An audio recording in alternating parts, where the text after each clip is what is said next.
दोस्तों, इस स्टोरी को एंड तक सुनिए ताकि आपको पूरी तरह से समझ में आए कि अपने माइंड को पॉजिटिव रखने से पहले हमें क्या करना चाहिए। एक राजा था जिसके 4 घोड़े थे जो बिल्कुल ही अनट्रेन्ड घोड़े थे। इन घोड़ों को कोई भी ट्रेन नहीं कर पाया।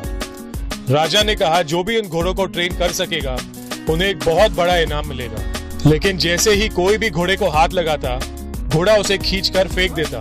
बहुत लोगों ने कोशिश की और कई लोगों के हड्डियां भी टूट गए। एक दिन एक जवान आदमी आया और उसने कहा मैं इन घोड़ों को ट्रेन कर सकता हूँ। राजा ने उस आदमी से कहा कि बहुत लोगों ने कोशिश की है और उन्होंने अपनी हड्डियां भी तोड़वा दी है, लेकिन कोई भी अब तक सफल नहीं हुआ है उन्हें ट्रेन करने में। उस आदमी ने फिर भी कहा कि मुझे पूरा यकीन है कि मैं इन घोड़ों को ट्रेन कर सकता हूँ। उस आदमी ने कहा लेकिन मेरी एक शर्त है, इन घोड़ों को मैं अपने पास ही रखूंगा जब तक ये पूरी तरह से ट्रेन नहीं हो जाते। और राजा ने उसकी बात मान ली। हफ्ते निकल गए, महीने निकल गए और 1 साल निकल गया, लेकिन वो आदमी वापस नहीं आया। राजा ने कहा इन घोड़ों को अब भूल जाओ क्योंकि ये अब कभी वापस नहीं आएंगे।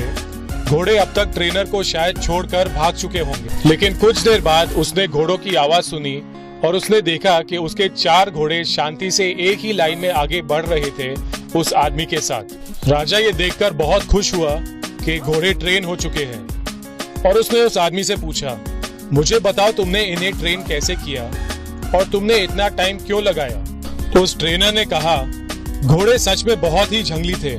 जब मैं घोड़ों को ले गया मैंने उन्हें पूरी तरह से छोड़ दिया ताकि वो जो करना चाहे कर सके, और उनके साथ मैं भी वही करने लगा जो वो कर रहे थे।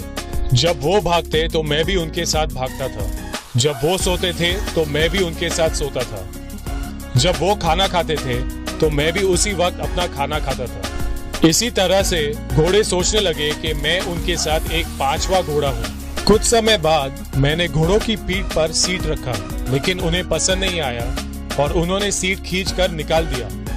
लेकिन लगातार कोशिश करने के बाद धीरे धीरे उन्हें सीट की आदत पड़ गई।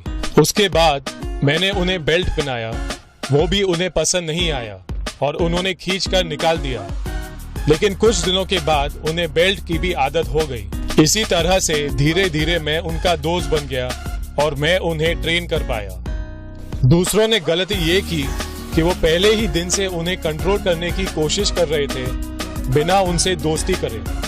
ठीक इसी तरह हमारे अंदर भी 4 अनट्रेन्ड घोड़े हैं और वो है मानस, बुद्धि, चिंता और अहंकार। और जब हमें इनमें से किसी एक को कंट्रोल करना है, हम उसी वक्त उन पर पूरी तरह से कंट्रोल करना चाहते हैं, जिसका मतलब है कि हम एक ही मिनट में खुद के मास्टर बनना चाहते हैं बिना खुद पे कोई काम किए।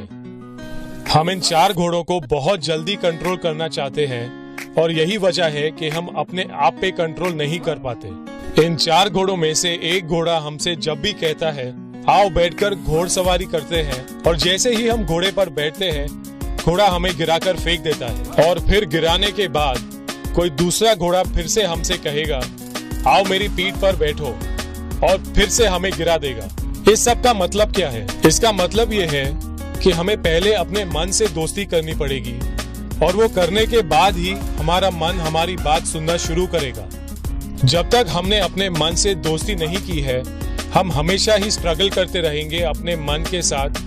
और यही कारण है कि बहुत लोग योगा, प्राणायाम या स्पिरिचुअलिटी में जाकर भी सफल नहीं हुए अपने मन को कंट्रोल करने में, क्योंकि उनका अहंकार उनके मन से दोस्ती पहले करने नहीं देता। तो इसीलिए हमारे जो 4 घोड़े हैं, मनस, बुद्धि, चिंता और अहंकार, हमें उनसे पहले दोस्ती करनी पड़ेगी और उसके बाद ही हम अपने मन के साथ खुश रहना सीख सकेंगे। पॉजिटिव थिंकिंग हमें ये कहता है कि अपने मन से पॉजिटिव बात करो, लेकिन हर किसी के लिए पॉजिटिव थिंकिंग काम नहीं करता है और कभी हम अपने आप को पॉजिटिव थिंकिंग से समझा सके और कभी शायद ना समझा सके। इसकी वजह यही है कि हमने अपने मन से दोस्ती नहीं की है। तो जब आपका मन आपकी बात नहीं माने, उसे पहले अपना दोस्त बनाइए, उसे चाय पिलाइए या आइसक्रीम खिलाइए।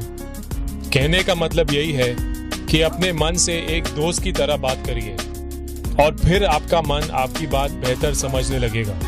दोस्तों, मैं कोई गुरु नहीं हूँ जिसने ये स्टोरी खुद लिखी है।